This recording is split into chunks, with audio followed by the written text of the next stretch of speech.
धीरे धीरे से कम हो जाता है। सर, जैसा सर बता रहे हैं कि इम्यूनिटी इससे ज़्यादा बेहतर हो रही है तो लोग लड़ने के लिए तैयार हो पा रहे हैं, लेकिन थर्ड वेव को अगर आसान भाषा में समझें हम, सेकेंड वेव से कितना ज़्यादा खतरनाक होगा ये, और सबसे ज़्यादा बड़ी बात तो है कि बचे कैसे इससे।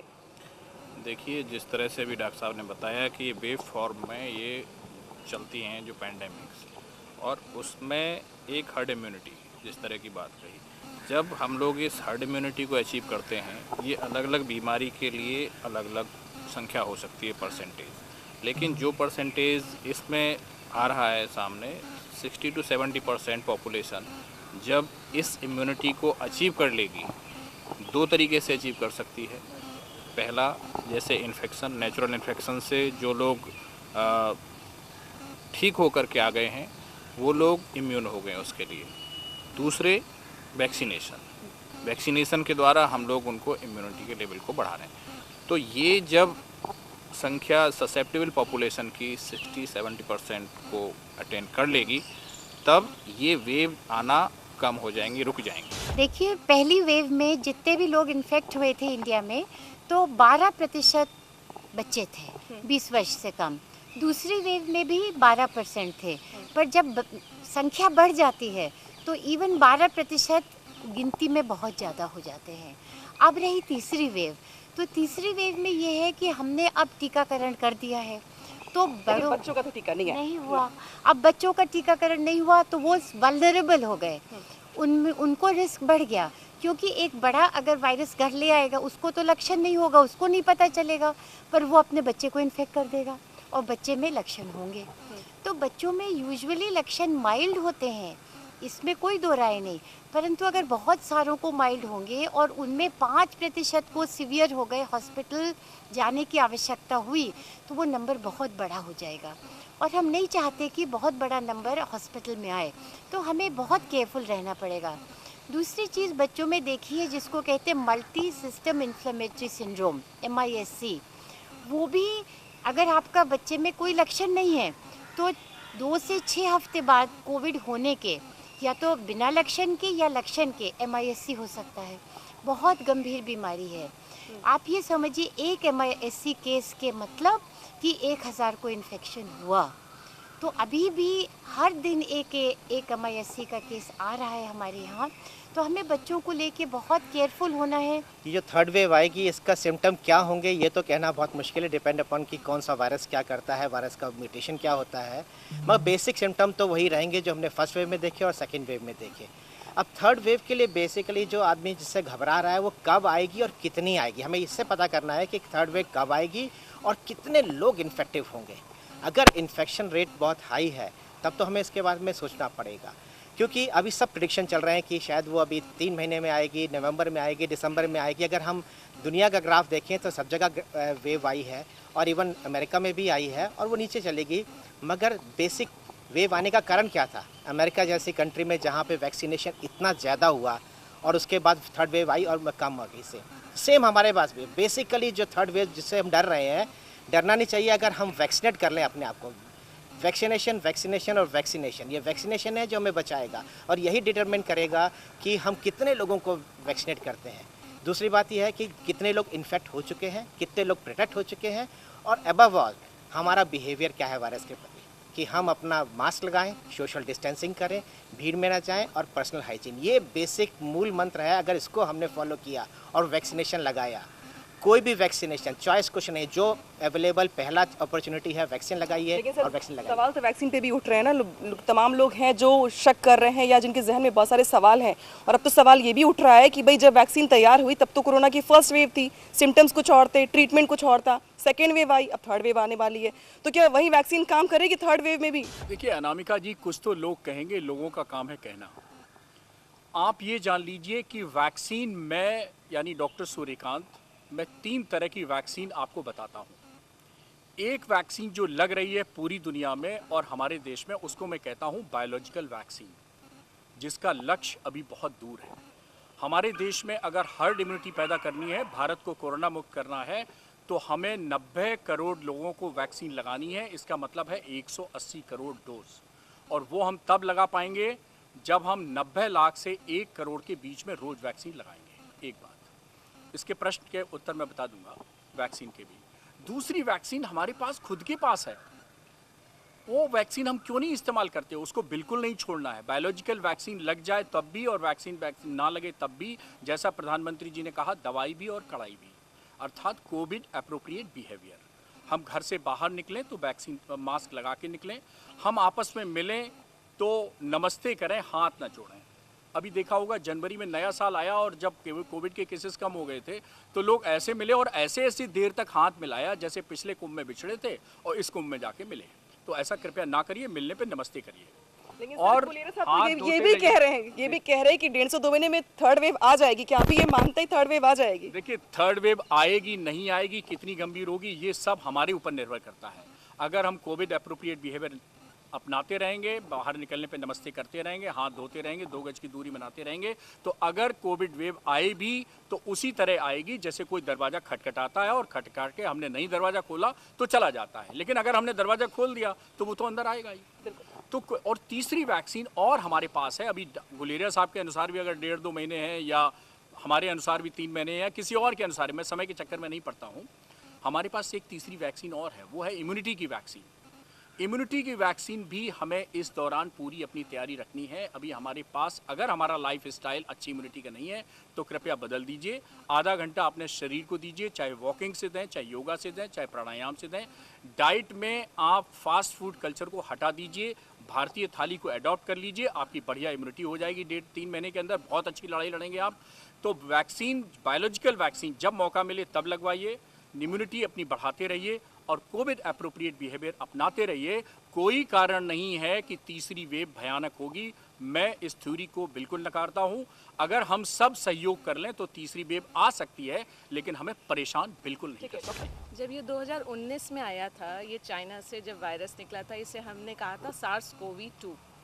ये वायरस के हमने बहुत से सीक्वेंसेस किए थे जो एक प्लेटफॉर्म पे सबमिट होता है, इंसागॉग इंडिया सबमिट करता है एक प्लेटफॉर्म पे। इसके बहुत से वेरिएंट शुरू हुए आना अराउंड अगस्त से 2020 से। इसके पहले ये वाइल्ड वेरिएंट ही चल रहा था SARS-CoV-2 से, उसके बाद ये इसके वेरिएंट्स आना शुरू हुए। इसमें कुछ वेरिएंट्स ऑफ कंसर्न होते हैं, कुछ वेरिएंट्स ऑफ इंटरेस्ट होते हैं। तो जब ये सबसे पहला हमारे पास वेरिएंट आया जिसको हम अल्फ़ा वेरिएंट कहते हैं, ये यूके वेरिएंट था, यूरोपियन वेरिएंट था। इसमें हमने बहुत देखा ये तेज़ी से स्प्रेड किया, एक आदमी से 2 से 2.5 आदमी को इन्फेक्ट किया। इसके बाद ये सेकेंड वेव, जो सेकेंड वेरिएंट आया हमारा, बीटा वेरिएंट आया। बीटा वेरिएंट वो south African variant. South African से थोड़ी इन्फेक्टिविटी और बढ़ी, 3 लोगों को इन्फेक्ट हुआ। देन केम ब्राज़ील वेरिएंट, जिसे हम P1 वेरिएंट भी कहते हैं, इससे इन्फेक्टिविटी और बढ़ी। जो डेल्टा वेरिएंट हमारे महाराष्ट्र से निकला 2020 में अक्टूबर में, इसकी जो हमने जो देखा है कि spread is around 5 to 8 people, मतलब एक आदमी से 5 लोग को इन्फेक्ट मिनिमम कर रहा था। और जो डेल्टा प्लस हमारा आ रहा है, ये सारे जितने म्यूटेशंस हम देख रहे हैं वो एस स्पाइक जीनोम पे ही देख रहे हैं, SARS-CoV-2 पे। और हमारी जितनी vaccines, mRNA messenger RNA vaccines बन रही हैं, ये सारी एस प्रोटीन को लेकर ही बन रही हैं। तो ये जो डेल्टा प्लस वेरिएंट है, इसमें एक एक्स्ट्रा म्यूटेशन आया है जिसे हम कह रहे हैं K417N। ये वाला जो वेरिएंट है, ये डेल्टा प्लस वेरिएंट हम इसको कह रहे हैं, जो अभी हमारे 3 स्टेट ऑफ इंडिया से निकल चुका है और ये 9 अन्य इंटरनेशनल कंट्रीज़ में भी देखा गया। तो है ये डेल्टा प्लस, क्या बिल्कुल उतना ही खतरनाक है ज़िंदगी के लिए? मैं ये इसमें एक बात बताना चाहती हूँ कि डेल्टा प्लस वेरिएंट के अगेंस्ट कई स्टडीज़ हो चुकी हैं जिसमें ये देखा गया है जो मैसेंजर RNA वैक्सीन्स हैं वो इफ़ेक्टिव है। तो सबसे पहले, जैसे सारे पैनलिस्ट ने कहा है कि वैक्सीन करना बहुत ज़रूरी है। जिसको जब आपकी अपॉर्चुनिटी है, वो जब आपको मिल रहा है, उसको ज़रूर ले लीजिए। स्पेशली ये जैसे आप लोग कह रहे हैं पीडियाट्रिक पॉपुलेशन में आएगा, तो डॉक्टर अवस्थी बिल्कुल सही कह रही हैं कि ऑलरेडी हमारी 12% या फर्स्ट वेव में, सेकेंड वेव में, सब वेव में पीडियाट्रिक पॉपुलेशन आई थी। तो ये आएगा, इन्फेक्शन आएगा। और अगर हम अपने जो एडल्ट पॉपुलेशन को वैक्सीनेट कर लें तो ये बच्चों तक नहीं जाए। मरने के चांसेस तो ये डिपेंड करता है कि आपकी इम्यूनिटी कितनी है। किसी भी वायरस इन्फेक्शन में कोई प्रेडिक्ट नहीं कर सकता। ये प्रेडिक्शन ये है कि ये वायरस कितना इन्फेक्टिव है, हमारी इम्यूनिटी कितनी सफिशिएंट है उसको टैकल करने के लिए। अगर हमारी इम्यूनिटी उतनी सफिशिएंट नहीं होगी तो डेफिनेटली इसके जो सीरियस इफेक्ट्स आएंगे। और अगर हमारी इम्यूनिटी अच्छी है और हम प्रोटेक्टेड हैं, जैसे कि हमने एक वैक्सीन लगाई हुई है, तो डेफिनेटली सीरियस इलनेस तो नहीं ही होगी। और तो जो भी डेल्टा वायरस अगर हम सोच रहे हैं, जिसकी स्टडीज़ अभी बहुत कम हुई है, इन्फेक्टिविटी बहुत है, बहुत तेज़ फैलेगा। नंबर 1, ज़्यादा फैलना, ज़्यादा लोगों में जाना, ज़्यादा लोगों में जाना, इन्फेक्टिविटी बढ़ेगी, ज़्यादा लोग उसमें इन्वॉल्व होंगे, उसमें वो भी इन्वॉल्व होंगे जो प्रोटेक्टेड नहीं है, जिन्होंने वैक्सीन नहीं भी ली है, तो उनमें सीरियस इन्फेक्शन होगा। अगर एक बात है, अगर आपने वैक्सीन ली है तो आपको आईसीयू की ज़रूरत शायद नहीं पड़ेगी। बच्चों को बचाने के लिए सबसे पहले तो पेरेंट्स अपने वैक्सीन ले लें, पेरेंट्स वैक्सीन ले लें। दूसरे, बच्चों को जैसा सब लोग बता रहे, कोविड अप्रोप्रिएट बिहेवियर, घर में रहना सिखाएं, हाथ क्लीन करना सिखाएं और उनकी इम्यूनिटी बढ़ाएं। उनके जो रूटीन इम्यूनाइजेशन है, जो उनके मिलना चाहिए, उसमें कोई नागा ना करें। जिसको हम कहते हैं रूटीन इम्यूनाइजेशन, टीकाकरण नहीं करवाया तो वो ज़रूर अभी करवा लीजिए। उससे भी क्या होता है कि एक चीज़ है इनेट इम्यूनिटी, वो इम्यूनिटी बढ़ेगी। तो अगर बच्चों की इनेट इम्यूनिटी बढ़ा दी हमने रूटीन इम्यूनाइजेशन से, तो संभवतः उसको कोविड की लड़ने की शक्ति भी मिलेगी। देखिए, अगर हम इम्यूनिटी के डेवलपमेंट की बात करें, जैसे मैडम ने कहा इनेट इम्यूनिटी, ये जन्मजात इम्यूनिटी होती है। दूसरी इम्यूनिटी जिसको हम लोग जो जिस तरह से शरीर जब बच्चे का वायरस से, बैक्टीरिया से, फंगस से दो चार होता है, तो फिर ये डेवलप होती है इम्यूनिटी। ये इम्यूनिटी जिन मरीजों में पहले बीमारी हो चुकी है, दोबारा हो चुकी है, उनमें ये इम्यूनिटी ज़्यादा डेवलप हो रही है। तो उनमें जो चांसेस हैं आगे गंभीर बीमारी होने के, वो कम हैं उनसे जिनमें कि पहली बार बीमारी हो रही है। तो इस तरह से जो एक इम्यूनिटी का डेवलपमेंट है, वो इसी तरह से चलता है। ये पब्लिक सस्पेशन तो ये नेचुरल है, क्योंकि लेकिन साइंटिफिक एविडेंस क्या है, वैक्सीन बहुत इफेक्टिव है। उसमें आईसीयू एडमिशन का नंबर है बहुत कम हो चुका है, फर्टिलिटी रेट तो कुछ भी नहीं उसमें, और प्रोटेक्शन बहुत ज़्यादा है। तो इसको वैक्सीन लगता है, कोई भी वैक्सीन हो, तो 4 टाइप्स ऑफ वैक्सीन है। एक तो है आरएनए बेस्ड, एक होता है, एक डेड वायरस होता है, एक स्पाइक प्रोटीन होता है, ये टेक्नोलॉजी अलग अलग होता है। लेकिन कोई भी वैक्सीन हो, उसमें क्या होता है, 2 प्रकार की इम्यूनिटी डेवलप होता है। एक तो ह्यूमरल इम्यूनिटी बोलता है, एंटीबॉडी बेस्ड, और दूसरा है सेल मीडिएटेड इम्यूनिटी। ठीक है, ये दोनों इम्यून सिस्टम मिलजुल कर कम काम करेगा। प्रोटेक्शन ऑलमोस्ट इज 99%, उसमें कोई शक नहीं होना चाहिए। नहीं, ऐसे लोगों से हम यही कहेंगे कि भाई डरना भी थोड़ा ज़रूरी है, लेकिन बचना उससे ज़्यादा ज़रूरी है। आप घर से निकलें तो आप ये मान के चलें कि देखिए, कोविड का संक्रमण 3 तरीके से होता है, संक्रमित व्यक्ति से, संक्रमित वायु से और संक्रमित वस्तु से। तो आप घर से बाहर निकलें तो मान के चलें कि जो व्यक्ति मिल रहा है वो संक्रमित व्यक्ति है, तो इसलिए 2 गज की दूरी बनाते रखिए, उससे हाथ बिल्कुल मत मिलाइए। संक्रमित वायु, हम सांस लेते हैं इसी वातावरण से, तो हम मान के चलें कि ये हर वायु संक्रमित है। जैसे ही हम घर से बाहर निकलते हैं तो कृपया मास्क लगा के रखिए और मान के चलिए कि ये वायु संक्रमित है, तो आप बचे रहेंगे। और संक्रमित वस्तु से, यानी हम विभिन्न वस्तुओं को छूते हैं, उससे भी वायरस फैल जाता है। तो जहां मौका मिले वहां हाथ धोते रहिए। तो हम तीनों तरीके से वायरस से बचते रहेंगे, जो मोड ऑफ स्प्रेड है, और हम अपने को बचाते रहेंगे, और आगे चल के हम जल्दी ही देश को कोरोना मुक्त कर पाएंगे और तीसरी वेव से भी हम बच जाएंगे। अप्रोप्रिएट बिहेवियर्स को ज़रूर फॉलो करें, और प्रेग्नेंट वुमेंस के लिए तो यही है, अच्छा डाइट मेंटेन करें, इम्यून सिस्टम अच्छा रखें, और लोगों से बिना उसके मिलने की कोई ज़रूरत नहीं है, बिकॉज वो एक बेबी भी कैरी कर रही हैं जिसको वो इन्फेक्शन दे सकती है। बिल्कुल, बहुत बहुत शुक्रिया आप डॉक्टर्स का हमें बताने के लिए और ख़ास तौर पे लोगों को जागरूक करने के लिए कि कोरोना की 3rd वेव से पहले किस तरीके से उन्हें रखना है, रहना है, और म्यूटेंट को लेके ख़ास तौर पे जो नए नए रूप